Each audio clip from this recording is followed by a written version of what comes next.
Det er så nemt. Lad være med at bruge hårde børster på din sten. Nøjes med at støvsuge den og lave pyrolyse. Og så passe den pænt udvendigt med en blød klud og et godt middel. Så blev det tid til en rengøringsvideo. Ja, der skal også rengøres en gang imellem. Og et af de spørgsmål, jeg bliver stillet allermest, det er, hvordan rengør du egentlig din sten i din pizzaovn? Det er faktisk meget enkelt. Man bør holde sig væk fra stålbørster og så videre, som kan slide på stenen, så den får en ujævn overflade. Så i stedet for at bare tænde ovnen op, lad den stå på fuld styrke i en halv til en hel time, alt efter hvor meget man har fået væltet ud på sin sten, så vil man opleve, ligesom med en pyrolyseovn, at tingene de bare bliver til støv. Har man haft tændt op med branden, så kræver det nok en askestøvsuger, og det vil jeg vise i dag, fordi sidst jeg fyrede op i min pizzaovn, der var det med branden. Og det efterlader jo en del aske inde i ovnen, som lige skal ud. Men jeg starter med den udvendige del, og jeg bruger en emalje-cleaner, som jeg har fra Napoleon, og så bruger jeg en dejlig tyk, blød klud af noget mikrofiber. Og så er det sådan set bare at spraye ovnen ind. Den har ikke været tændt, det er solen, der har varmet ovnen op. Og så får den ellers bare en tur. Og som man måske kan se, så det sorte, der nogle gange er på pizzaovnen, det er der faktisk ikke på den her. Det er ligesom om, at den her lange skorsten, der er kommet på den nye model, at den sørger altså for et bedre træk, således at man ikke får for meget sort herudover, men at det kommer ind og op igennem skorstenen.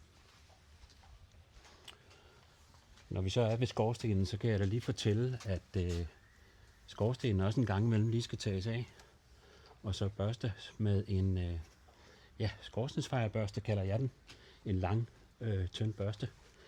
Man kan også kalde den for en lang flaskerenser, fordi det ligner det faktisk. Så er det bare lige at løfte skorstenen af. Den er jo forholdsvis nemmere at have med at gøre. Sådan her, og så kører en børste igennem.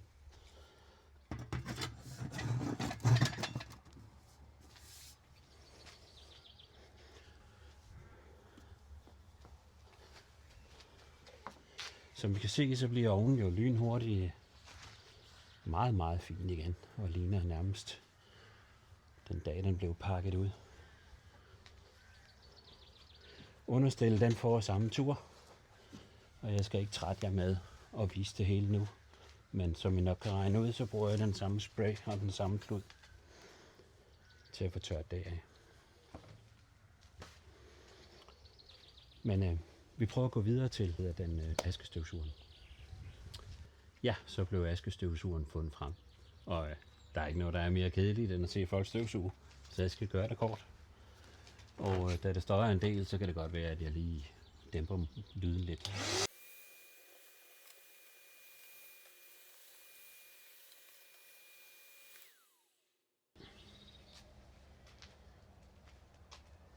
Som I kan se, så blev asken selvfølgelig støvsuget væk, men nede under bålet, der er der faktisk ikke ret meget snavs, efter asken er blevet fjernet.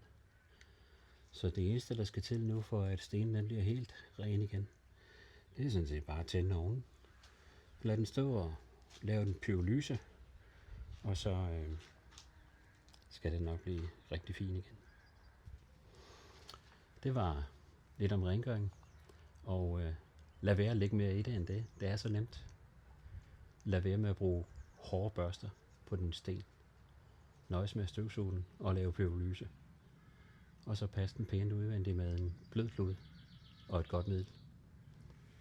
Tak fordi I kiggede med.